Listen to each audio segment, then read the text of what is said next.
A teaspoon of this material weighs 4 billion tons. Not a typo, not an exaggeration. 4 billion tons.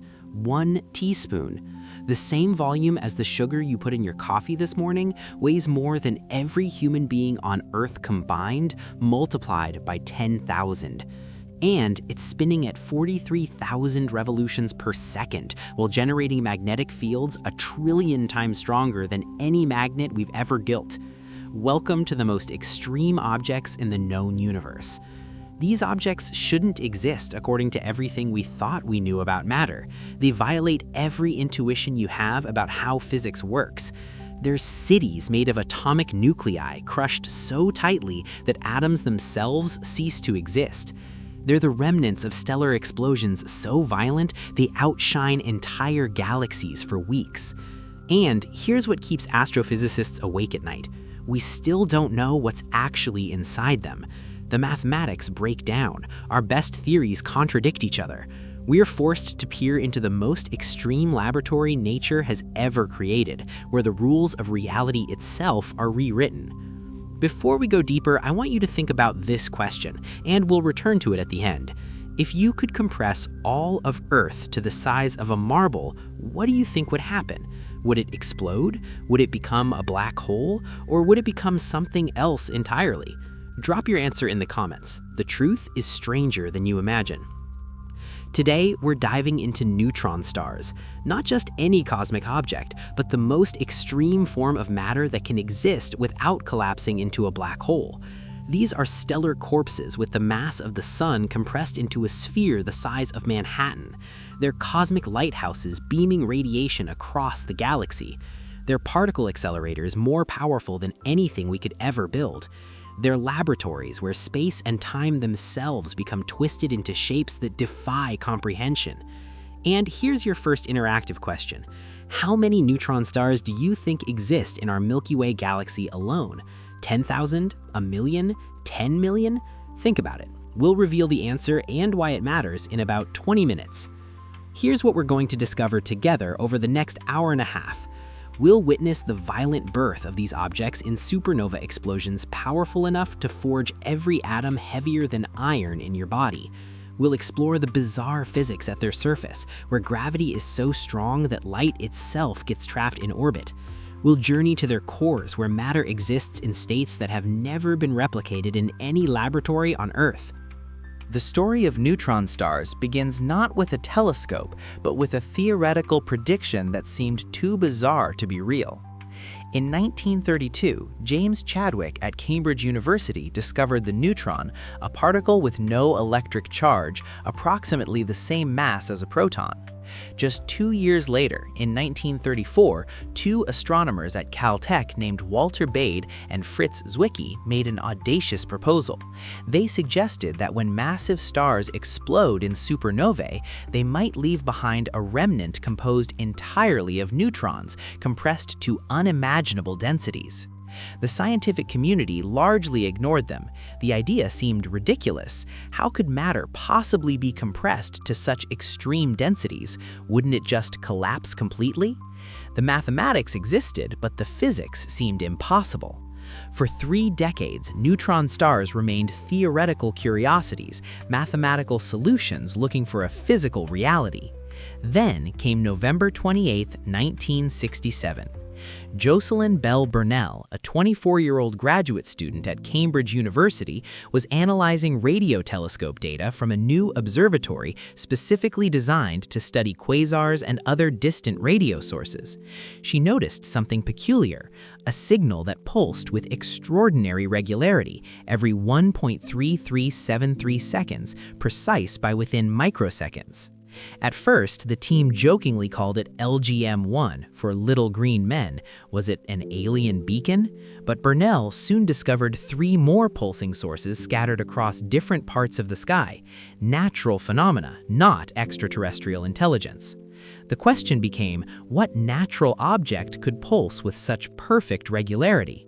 The answer, proposed by Thomas Gold at Cornell University in 1968, was revolutionary.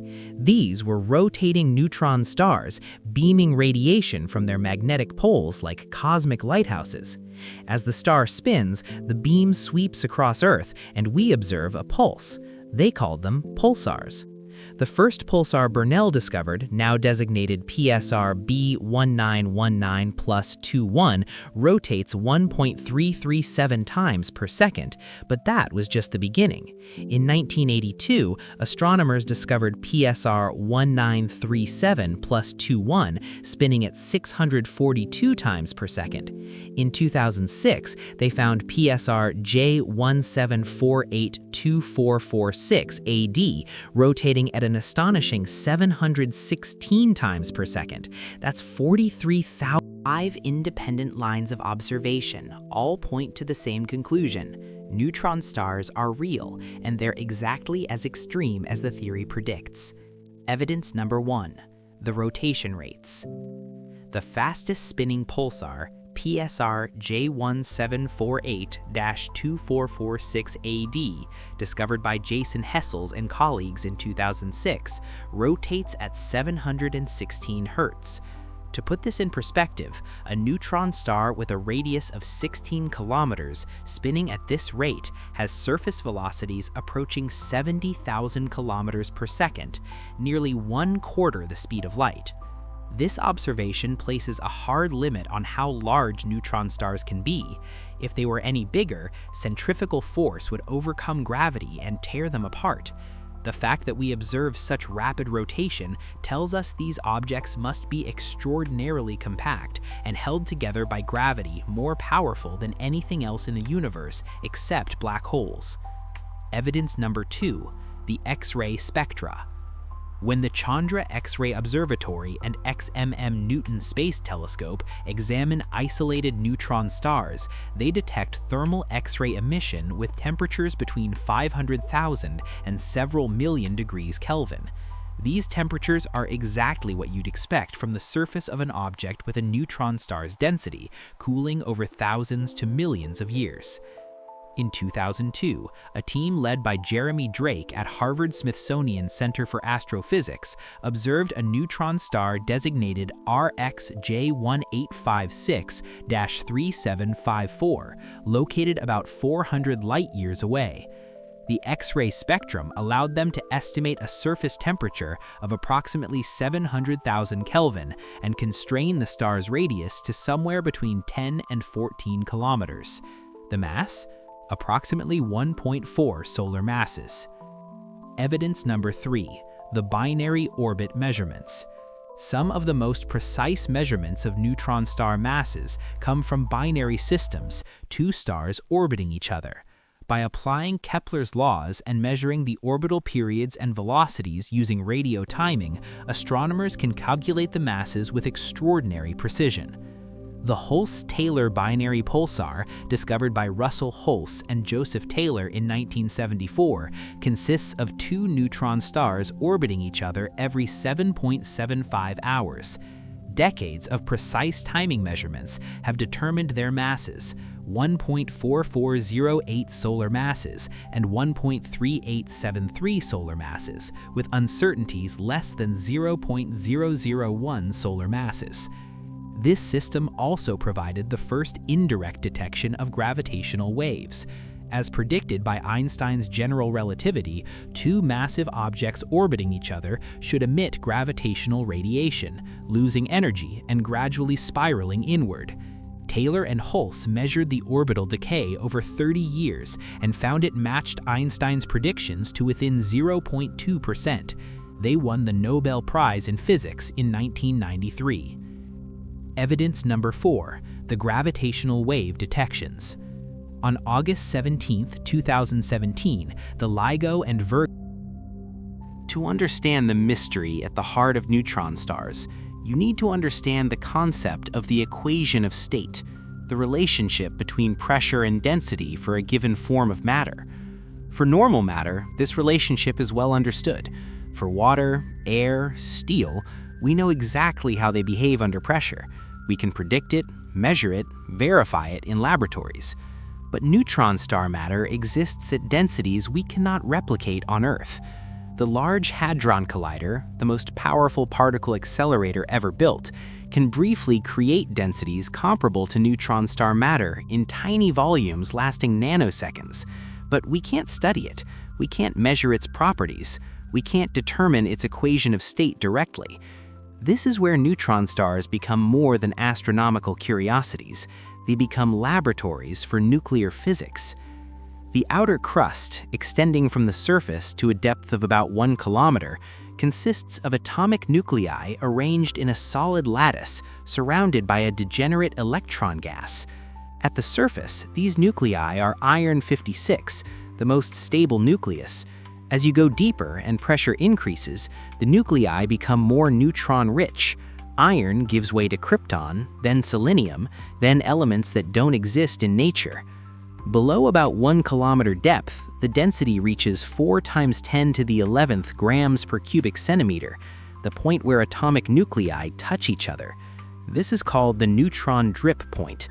At this density, neutrons begin leaking out of nuclei and forming a fluid that permeates the lattice. You now have nuclei immersed in a sea of free neutrons. Go deeper and things get truly strange.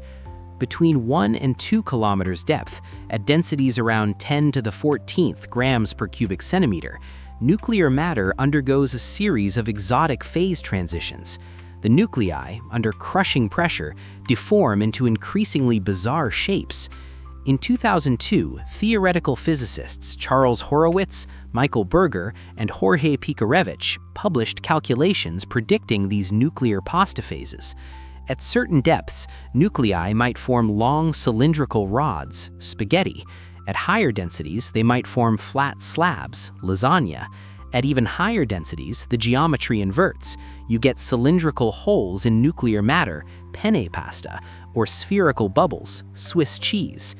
These aren't whimsical names. These exotic configurations represent matter's attempt to minimize energy under conditions that have never existed anywhere else in the universe since the first seconds after the Big Bang. The calculations suggest that nuclear postaphases might be the strongest material in the universe, with a breaking strength 10 billion times greater than steel. This material could support mountains on a neutron star surface. But here's the thing. Neutron stars have almost no surface features because gravity is so strong it smooths everything out. The maximum mountain would be millimeters tall. Below the crust, at approximately 2 kilometers depth, you reach the outer core, where the density exceeds the nuclear saturation density, 2.8 × 10 to the 14th grams per cubic centimeter. At this point, atomic nuclei dissolve completely. You're left with a fluid composed primarily of neutrons, with a small percentage of protons, electrons, and muons in equilibrium. This fluid has properties unlike anything else in nature. It's a superfluid. It flows without friction or viscosity. If you could somehow stir it, it would continue. 20 to 30 minutes, observable evidence layer. Let's examine the evidence. 5 independent lines of observation all point to the same conclusion. Neutron stars are real, and they're exactly as extreme as the theory predicts. Evidence number 1, the rotation rates. The fastest spinning pulsar, PSR J1748-2446AD, discovered by Jason Hessels and colleagues in 2006, rotates at 716 Hz. To put this in perspective, a neutron star with a radius of 16 kilometers spinning at this rate has surface velocities approaching 70,000 kilometers per second, nearly 1/4 the speed of light. This observation places a hard limit on how large neutron stars can be. If they were any bigger, centrifugal force would overcome gravity and tear them apart. The fact that we observe such rapid rotation tells us these objects must be extraordinarily compact and held together by gravity more powerful than anything else in the universe except black holes. Evidence number 2, the X-ray spectra. When the Chandra X-ray Observatory and XMM Newton Space Telescope examine isolated neutron stars, they detect thermal X-ray emission with temperatures between 500,000 and several million degrees Kelvin. These temperatures are exactly what you'd expect from the surface of an object with a neutron star's density, cooling over thousands to millions of years. In 2002, a team led by Jeremy Drake at Harvard-Smithsonian Center for Astrophysics observed a neutron star designated RxJ1856-3754, located about 400 light-years away. The X-ray spectrum allowed them to estimate a surface temperature of approximately 700,000 Kelvin and constrain the star's radius to somewhere between 10 and 14 kilometers. The mass? Approximately 1.4 solar masses. Evidence number 3, the binary orbit measurements. Some of the most precise measurements of neutron star masses come from binary systems, two stars orbiting each other. By applying Kepler's laws and measuring the orbital periods and velocities using radio timing, astronomers can calculate the masses with extraordinary precision.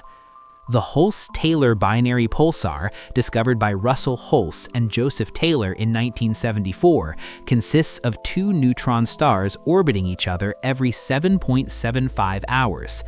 Decades of precise timing measurements have determined their masses, 1.4408 solar masses and 1.3873 solar masses, with uncertainties less than 0.001 solar masses. This system also provided the first indirect detection of gravitational waves. As predicted by Einstein's general relativity, two massive objects orbiting each other should emit gravitational radiation, losing energy and gradually spiraling inward. Taylor and Hulse measured the orbital decay over 30 years and found it matched Einstein's predictions to within 0.2%. They won the Nobel Prize in Physics in 1993. Evidence number 4, the gravitational wave detections. For years, the standard narrative went something like this. Neutron stars form in supernovae. Massive stars explode, the core collapses, you get a neutron star. Simple. Except it's not simple at all. In 2006, astronomers made a discovery that shattered this neat picture. They found a neutron star, PSR J0108-1431, that appeared to be about 200 million years old, based on its rotation rate and magnetic field. But when they measured its temperature, they found it was far too cold. According to all standard cooling models, including exotic matter scenarios, this neutron star should have been much hotter. It was as if the neutron star had been cooling for 2 billion years, not 200 million. How do you explain a neutron star that appears to be 10 times older than it actually is? The answer might lie in the birth process itself. And here's where things get strange. When massive stars collapse, we've always assumed the collapse was relatively smooth. The core compresses, neutrons form, collapse halts, you get a bounce, the bounce drives an outward shockwave, and the star explodes. But supercomputer simulations over the past 20 years have revealed a much more chaotic process. The first 3D simulations with realistic physics, completed by Adam Burrows and colleagues at Princeton in 2013, showed that the shockwave initially stalls about 100 kilometers from the core. For several hundred milliseconds, it's unclear whether the star will explode at all. The simulation reveals turbulent convection, neutrino heating, asymmetric instabilities. The core itself becomes a seething cauldron of nuclear matter, neutrinos, and intense magnetic fields. In some simulations, the proto-neutron star develops a shear layer where matter is rotating at different speeds.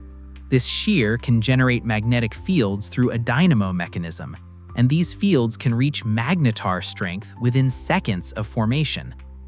Here's the twist. Some neutron stars might not form from supernovae at all.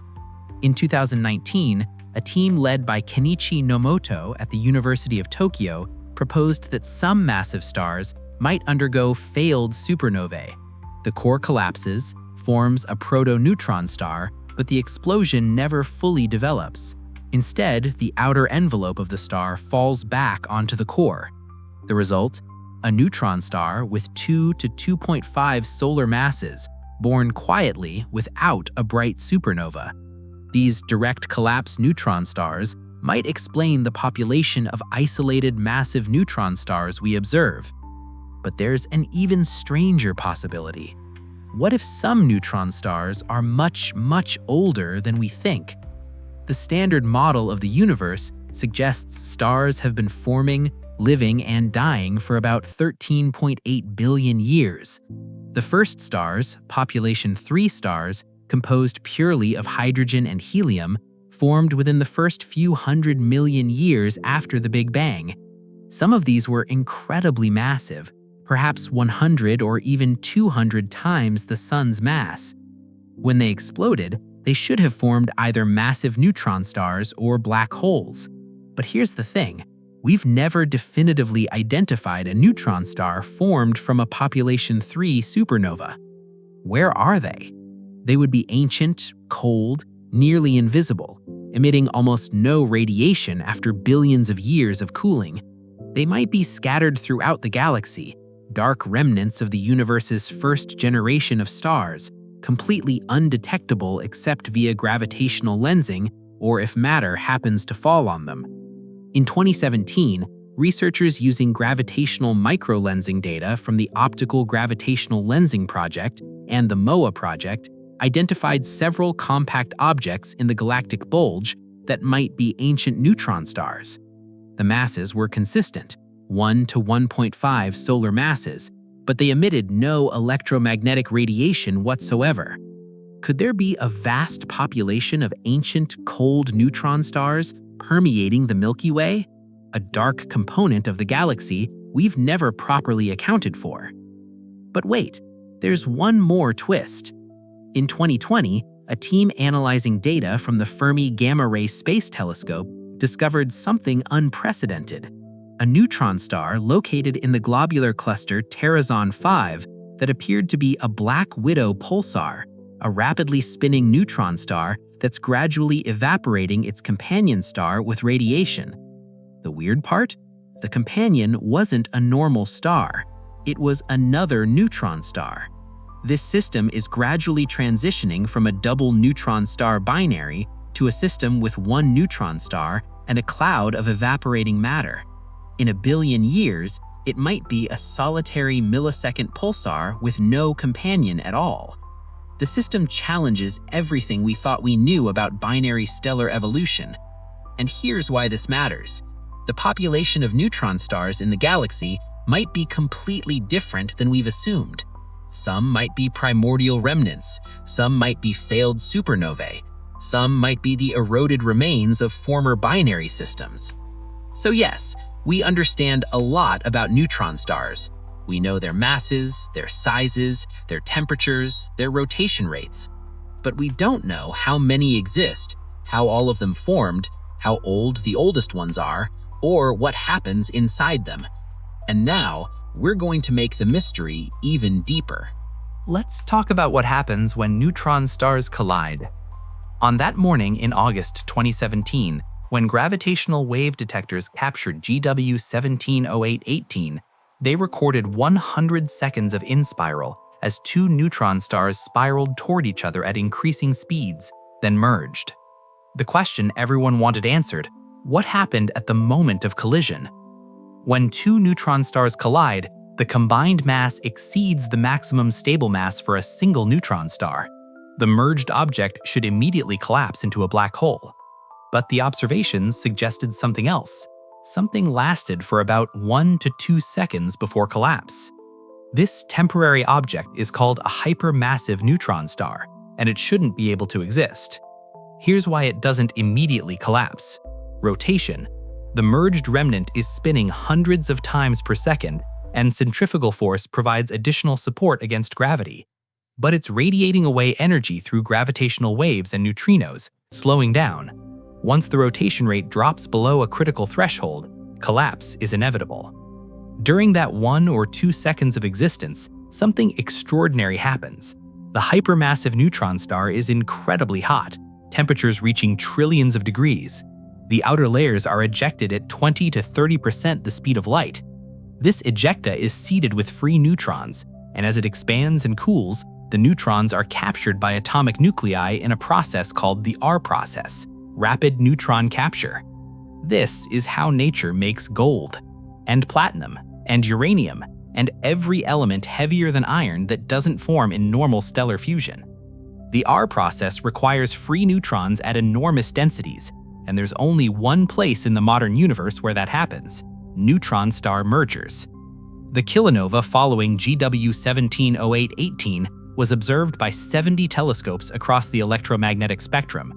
Spectroscopic analysis confirmed the presence of heavy elements: strontium, yttrium, lanthanides, and actinides. The total mass of gold produced in that single merger? Approximately 10 to 16 Earth masses of pure gold, more than has been mined in all of human history, created in 1 second. But here's the deeper implication. If neutron star mergers produce all the heavy elements, how frequent are they? Calculations based on the observed merger rate, combined with abundances of elements like gold and europium in old stars, suggest there have been about 100,000 to 1 million neutron star mergers in the Milky Way over its 13 billion year history. That's one merger every 10,000 to 100,000 years. Right now, there are binary neutron star systems in the galaxy that will merge within the next million years. Some are already spiraling inward, losing energy to gravitational waves, on an inevitable collision course. But let's go deeper. What's inside that hypermassive neutron star during its brief existence? Simulations by David Radice and colleagues at Princeton in 2018 show that the core might briefly reach densities 5 to 10 times nuclear saturation density, far exceeding anything inside stable neutron stars. At these densities, quark matter almost certainly forms. The center of the merged object might transition to a quark matter core within milliseconds. And now we arrive at the question that haunts every physicist who studies neutron stars. Is there a limit to density? We know black holes exist, regions where space-time curvature becomes infinite, where general relativity breaks down, where singularities form. But singularities aren't real physical objects. They're mathematical artifacts indicating our theories have failed. Quantum mechanics suggests there might be a fundamental minimum length scale, the Planck length, 1.6 times 10 to the negative 35 meters. At this scale, the concepts of space and time themselves become fuzzy and uncertain. You can't divide space into smaller pieces because space itself is quantized. If space is quantized, then density can't increase indefinitely. There must be a maximum density, approximately 10 to the 94 grams per cubic centimeter, called the Planck density.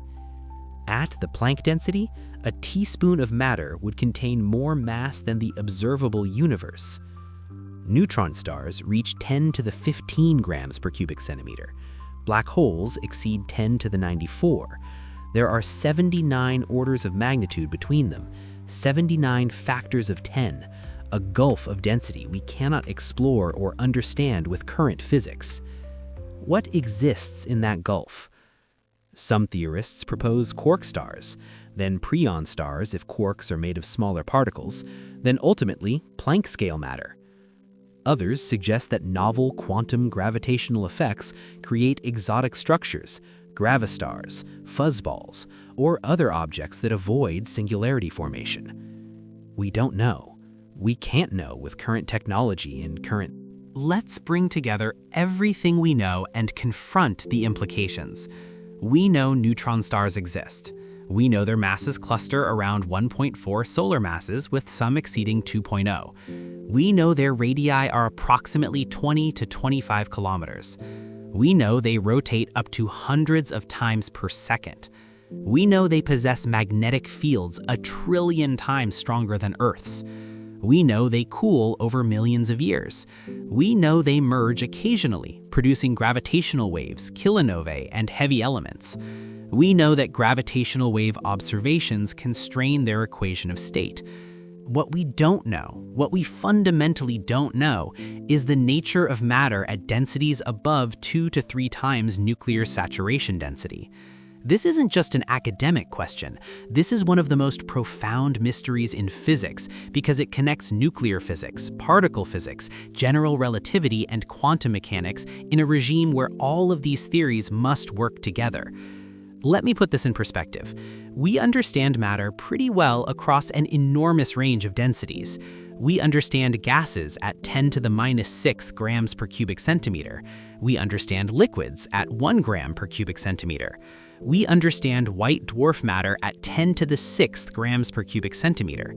We understand the density of atomic nuclei at 2.8 times 10 to the 14th grams per cubic centimeter. But at 5 times 10 to the 14th or 10 to the 15th grams per cubic centimeter, twice to 5 times nuclear density, our equations produce different answers depending on assumptions we can't test. The uncertainty matters. It determines the maximum mass of neutron stars. It determines what happens in the core. It determines cooling rates, tidal deformability, oscillation frequencies, moment of inertia, crustal thickness, superfluid properties, and magnetic field evolution. Here's what we need to solve the mystery. More gravitational wave detections. Each merger provides data on tidal deformability. LIGO and Virgo are being upgraded. When they turn back on, they'll detect mergers weekly instead of yearly. By 2030, we might have detected 100 neutron star mergers, providing statistical constraints on the equation of state. Better mass and radius measurements. NICER, currently aboard the International Space Station, has measured the mass and radius of several pulsars. Each measurement constrains models. Future missions like EXTP, Enhanced X-ray Timing and Polarimetry Mission, planned by China, and STROBACS, proposed by NASA, could measure radii to within a few percent. Theoretical breakthroughs. We need better understanding of quantum chromodynamics, the theory of the strong force, at extreme densities. Lattice QCD calculations run on supercomputers are slowly converging toward predictions, but they're computationally intensive. Each calculation takes millions of CPU hours. Laboratory experiments. Facilities like the Facility for Rare Isotope Beams at Michigan State University can create exotic atomic nuclei that briefly mimic conditions in neutron star crusts. The Electron-Ion Collider, under construction at Brookhaven National Laboratory, will probe the structure of nucleons under extreme conditions. But here's the humbling truth. Even with all these efforts, we may never know for certain what's at the very center of the most massive neutron stars. Why? Because the core is hidden behind an event horizon of ignorance. Not a black hole event horizon, but an informational barrier. The signals emerging from the core, neutrinos, cooling radiation, oscillation modes, are processed and filtered by the outer layers. We receive corrupted information. It's like trying to understand what's being said in a room by listening through 10 walls. You know something is happening, but the details are lost. So let's return one final time to where we started.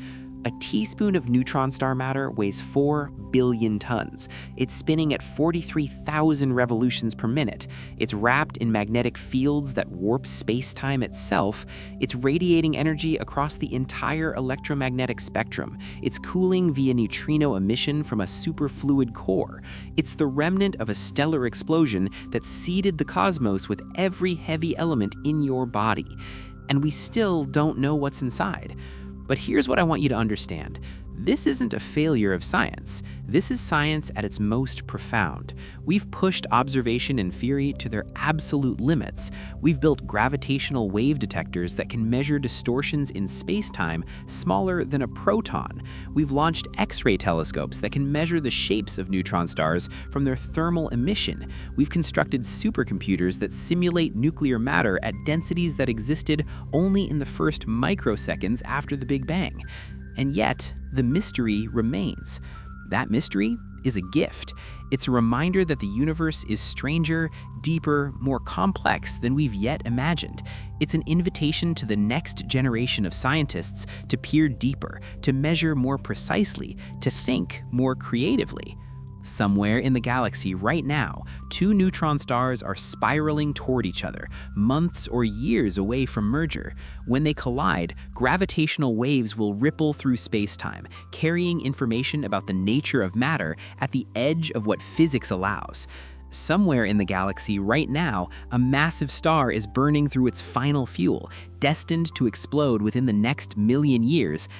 The story begins in 1977 at a blackboard in Cambridge. Sidney Coleman and Frank DeLucia were working on quantum field theory, the physics governing the fundamental forces of nature.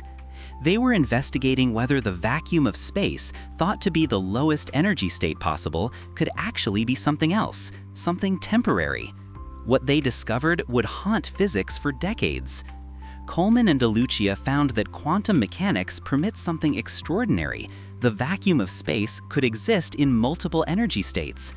If our vacuum isn't in the absolute lowest possible energy configuration, what physicists call the true vacuum, then we're living in a false vacuum. The mathematics showed something terrifying.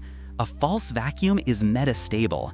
It appears stable, like supercooled water that's liquid below freezing.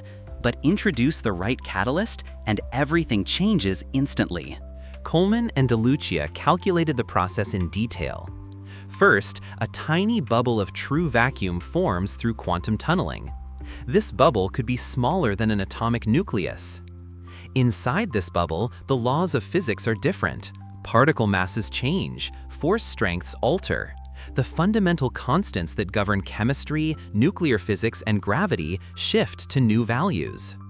The bubble's wall expands outward at the speed of light, not near light speed, exactly light speed. This means there's no warning, no way to see it coming. The wall would reach us traveling at the same speed as the light that might warn us of its approach.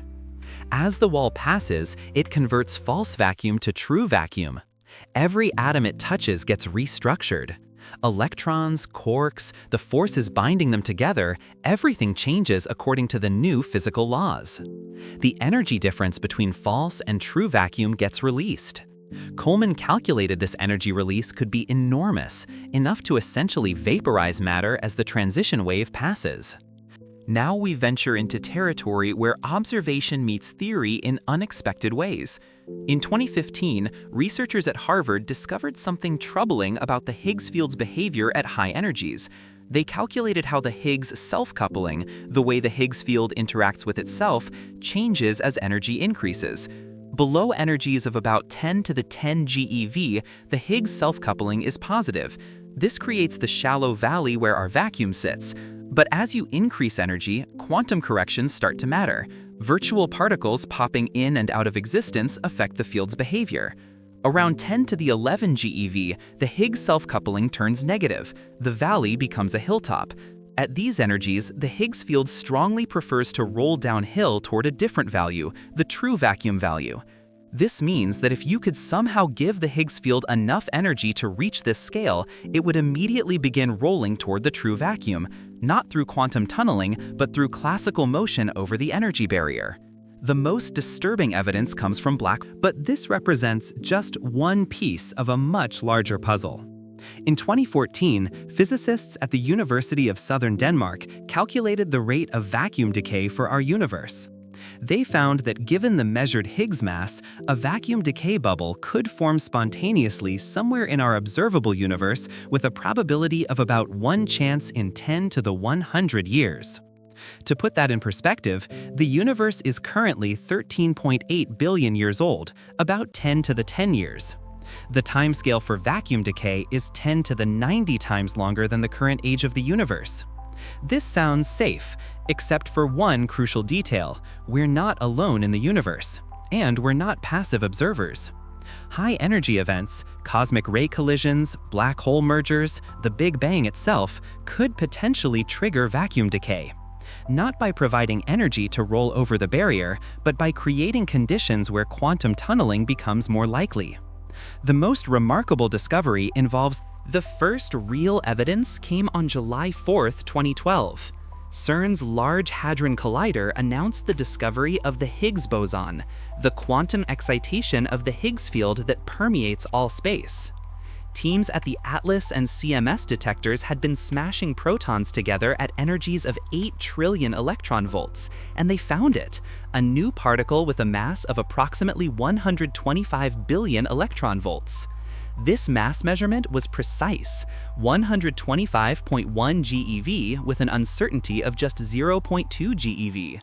That precision mattered, because when physicists plugged this value into their calculations of vacuum stability, they found something disturbing. Scientists discovered that the measured Higgs mass places our universe in what they call the metastable region. Here's what that means. The stability of the vacuum depends on the relationship between the Higgs mass and the top quark mass. But the story doesn't end there.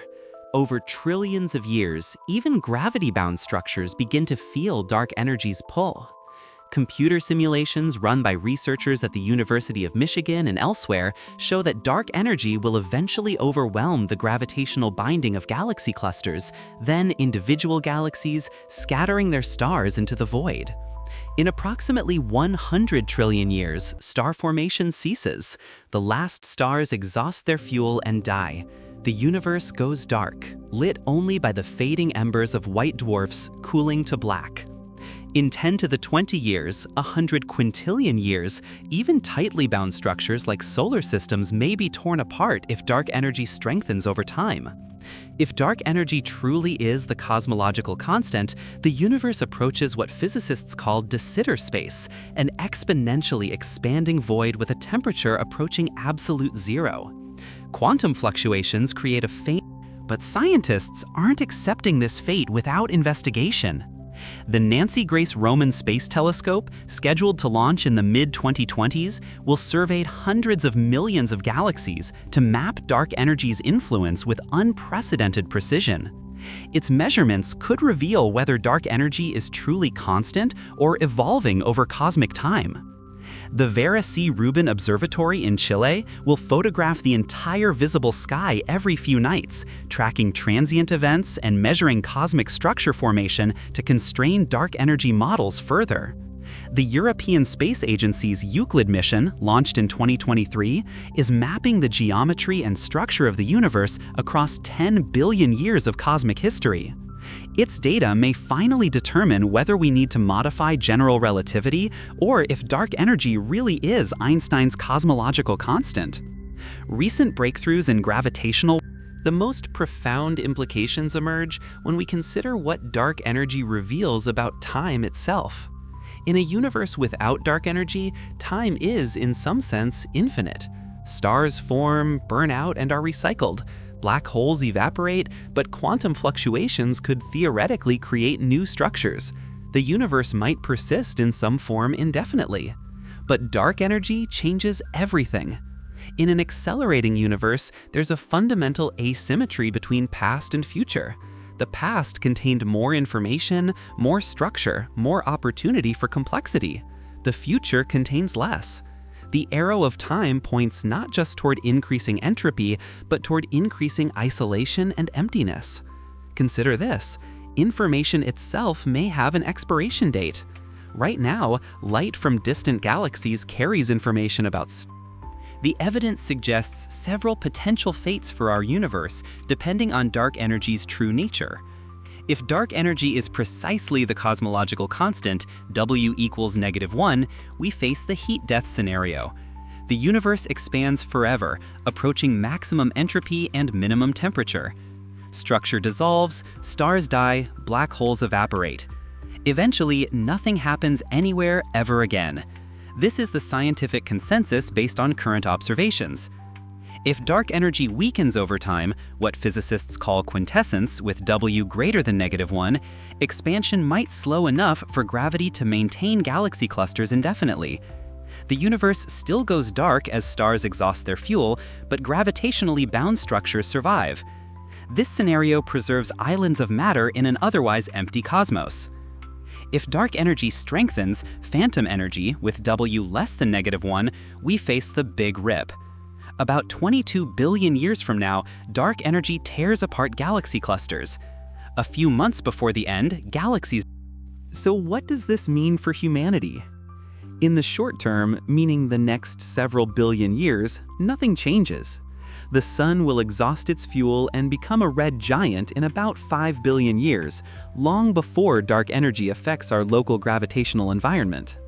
Earth's habitability timeline is measured in hundreds of millions of years, limited by increasing solar luminosity, not cosmic acceleration. But in the long term, dark energy places absolute limits on what any civilization can achieve. The cosmic event horizon represents a fundamental boundary on expansion. No matter how advanced a civilization becomes, it cannot reach unless dark energy can be manipulated or understood in ways we haven't imagined. The existence of dark energy fundamentally changes the question, are we alone? If intelligent life is rare, civilizations separated by cosmic distances might never make contact before acceleration pulls them apart. The window for galactic communication, if it ever existed, is closing. But perhaps the greatest implication is philosophical. Dark energy tells us that the universe isn't eternal in any meaningful sense. It has a beginning in the Big Bang, it has an end in heat death. We began this journey by asking about a strange discovery. The universe is accelerating, pushed apart by something we call dark energy. We've traced the evidence from supernova observations to the cosmic microwave background, from gravitational lensing to galaxy clustering, from quantum field theory to the fate of distant galaxies. Each piece of evidence confirms the same unsettling conclusion: dark energy is real and it's dominating the universe's evolution. We've learned that 70% of the universe consists of something we barely understand, an invisible force with negative pressure that pushes space apart. We've discovered that our existence coincides with... We don't have all the answers. We might never have all the answers. But here's what we do know.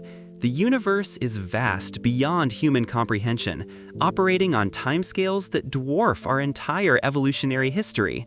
Yet we've managed to observe its expansion, measure its acceleration, and predict its fate.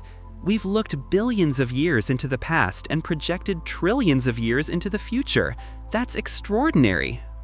Dark energy reminds us that we live in a universe governed by physical laws we can discover and understand, even when those laws predict outcomes we find troubling. It teaches us that the cosmos doesn't care about human preferences, but that makes our existence and our consciousness. There's a force in the universe that shouldn't exist. It has no particles, no fields we can detect, no interaction with matter or light. Yet it comprises 70% of everything that exists. It's tearing space apart at an accelerating rate. Every second, the universe grows larger. Every second, that growth speeds up. Every second, galaxies slip further beyond our reach. In 1998, 2 teams of astronomers discovered this force by accident. They were measuring the universe's deceleration, how gravity was slowing the expansion after the Big Bang. The data showed the opposite. The teams used Type A supernovae, a specific kind of stellar explosion that occurs when a white dwarf star reaches a critical mass threshold. White dwarfs are stellar remnants, the compressed cores of dead stars about the size of Earth but with the mass of the Sun. When a white dwarf has a companion star, it can steal matter from that companion. As the white dwarf accumulates mass, it approaches the Chandrasekhara limit, exactly 1.4 times the mass of our Sun. At that precise threshold, the star can no longer support itself. The core ignites in a runaway thermonuclear explosion. Every Type A supernova reaches the same mass before exploding. This means they all have roughly the same intrinsic brightness, about 5 billion times brighter than our Sun. Astronomers call them standard candles. The teams used Type A supernovae, a specific kind of stellar explosion that occurs when a white dwarf star reaches a critical mass threshold. White dwarfs are stellar remnants, the compressed cores of dead stars about the size of Earth but with the mass of the Sun. When a white dwarf has a companion star, it can steal matter from that companion. As the white dwarf accumulates mass, it approaches the Chandrasekhara limit, exactly 1.4 times the mass of our Sun. At that precise threshold, the star can no longer support itself. The core ignites in a runaway thermonuclear explosion. Every Type A supernova reaches the same mass before exploding. This means they all have roughly the same intrinsic brightness, about 5 billion times brighter than our Sun. Astronomers call them standard candles. If you know how bright something actually is, and you measure how bright, the results made no sense. The distant supernovae were too dim, about 25% fainter than they should be. At first, both teams thought they'd made errors. Saul Perlmutter later described checking and rechecking the analysis, convinced something had gone wrong. Brian Schmidt admitted he spent weeks trying to find the mistake. But there was no mistake. The supernovae were fainter because they were farther away than predicted. And they were farther away because space had expanded more than it should have if the universe was decelerating. The only explanation, the expansion was accelerating. In February 1998, both teams independently. If dark energy truly dominates the universe, it should affect everything, from the largest structures down to the geometry of space itself. In 2003, NASA's Wilkinson Microwave Anisotropy Probe delivered data that confirmed the supernova findings through a completely independent method. The cosmic microwave background is the oldest light in the universe, radiation released 380,000 years after the Big Bang, when the universe first became transparent. This ancient light has been traveling through space for 13.8 billion years, carrying information about the early universe encoded in tiny temperature fluctuations. WAP mapped these fluctuations across the entire sky with unprecedented precision. The data revealed something remarkable: the universe is geometrically flat. In Einstein's general relativity, the curvature of space depends on its total energy density. But cosmologists demanded more evidence. They found it in the distribution of galaxies across cosmic space. In the early universe, pressure waves propagated through the primordial plasma, like sound waves traveling through water. These baryon acoustic oscillations left imprints on matter distribution that persist to this day. When the universe cooled enough for atoms to form, these density waves froze into the cosmic structure. Galaxies preferentially formed in the denser regions, creating a subtle pattern in how they cluster together. This pattern acts as a cosmic ruler, a standard measuring stick imprinted across the universe. By measuring galaxy clustering at different distances, astronomers can track how the universe expanded throughout cosmic history. The Sloan Digital Sky Survey mapped over 3 million galaxies, creating the largest three-dimensional map of cosmic structure ever made. The clustering patterns matched predictions for an Starting in 2013, the Dark Energy Survey began an ambitious 5-year mission using the Victor M. Blanco telescope in Chile. The project used a technique called weak gravitational lensing. Massive galaxy clusters warp spacetime so severely that they bend light from more distant galaxies behind them, creating distorted images. By analyzing these distortions in over 300 million galaxies, researchers mapped the distribution of all matter, both visible and dark, across billions of light years. The gravitational effects revealed how cosmic structure has evolved over time. The results confirmed that dark energy is real and has been driving cosmic acceleration for billions of years. So, what exactly is dark energy doing? To understand this, cosmologists use an equation of state parameter called W, a number that describes the relationship between a substance's pressure and energy density. For normal matter, like atoms, W equals 0. Matter has positive energy density and essentially zero pressure. For radiation, W equals positive 1/3. Light and other electromagnetic waves have both positive energy and positive pressure. For dark energy, W equals -1. Negative pressure. This is bizarre. Normal pressure pushes outward on container walls, but negative pressure, sometimes called tension, pulls inward on boundaries while somehow pushing space itself apart. It's a property that doesn't exist in any material we can create in laboratories. But there's a problem. Actually, there are several problems with our understanding of dark energy. The biggest current issue is called the Hubble tension. The Hubble constant measures how fast the universe is expanding right now. It's called a constant because it should have the same value regardless of how you measure it. But it doesn't.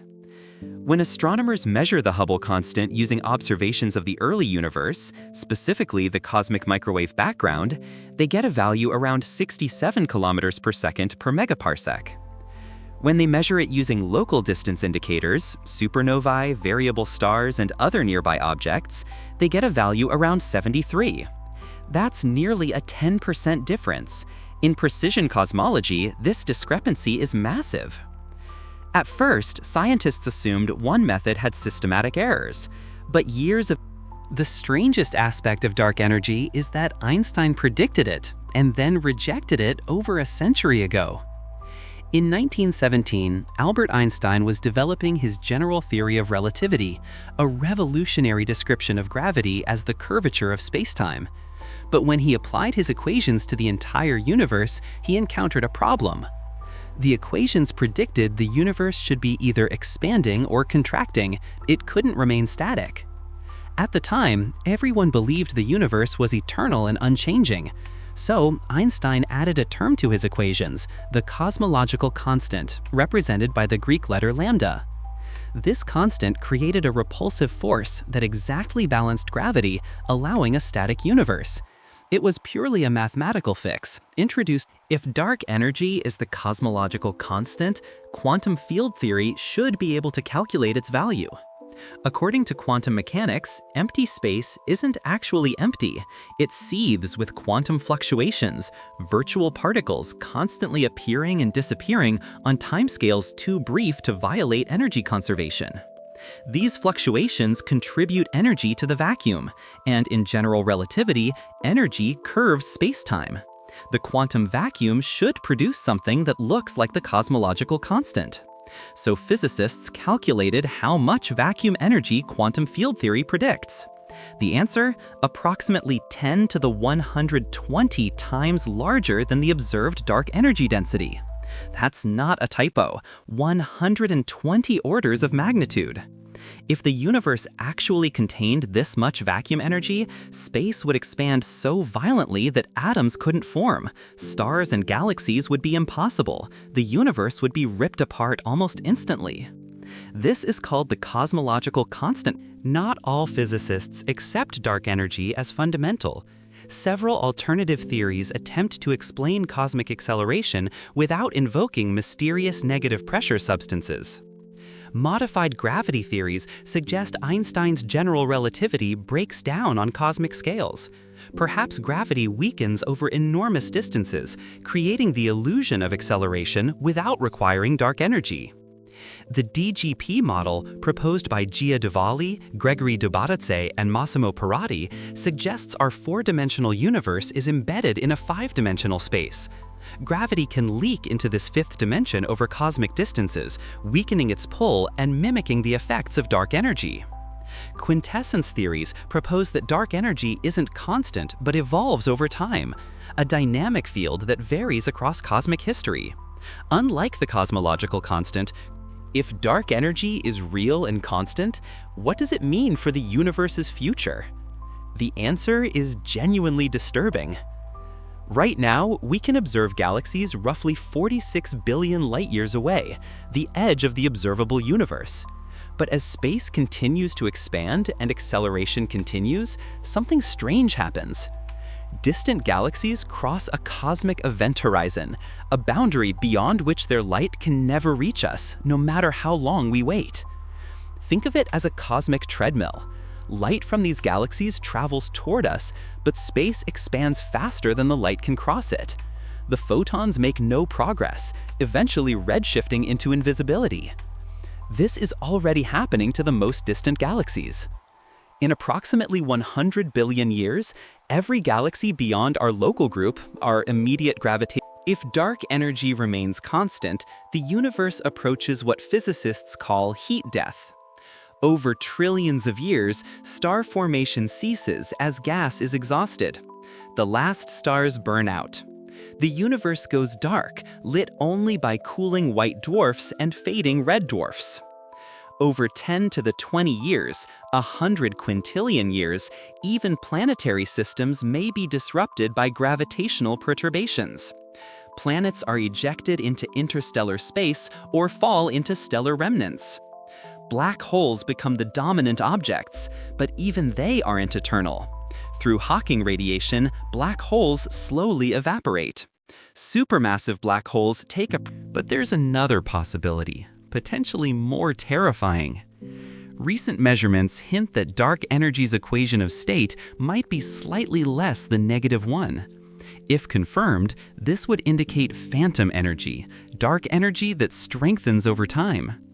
In this scenario, dark energy doesn't just push galaxies apart. Eventually, its negative pressure becomes strong enough to overcome all other forces. Approximately 22 billion years from now, dark energy tears apart galaxy clusters. Galaxies drift into isolation. A few hundred million years before the end, the Milky Way itself disintegrates. Stars are flung into intergalactic space. About 60 million years before the end, we began with a simple observation. Distant supernovae are dimmer than they should be. That observation led to one of the most profound discoveries in the history of science. 70% of the universe consists of something we cannot see, cannot touch, and barely understand. Dark energy is accelerating the expansion of space. It's been doing so for approximately 5 billion years, and it will continue doing so for trillions of years to come, possibly forever. We've confirmed this through multiple independent methods: supernovae, the cosmic microwave background, galaxy clustering, gravitational lensing. Every measurement points to the same conclusion. Yet fundamental mysteries remain. We don't know what dark energy actually is. We don't know why its density is so precisely balanced. We don't know if it's truly constant or slowly evolving. We don't know why it became dominant just recently in cosmic history. The Hubble tension suggests we might be missing something crucial. The vacuum energy problem indicates our best theories are off by 120 orders of magnitude.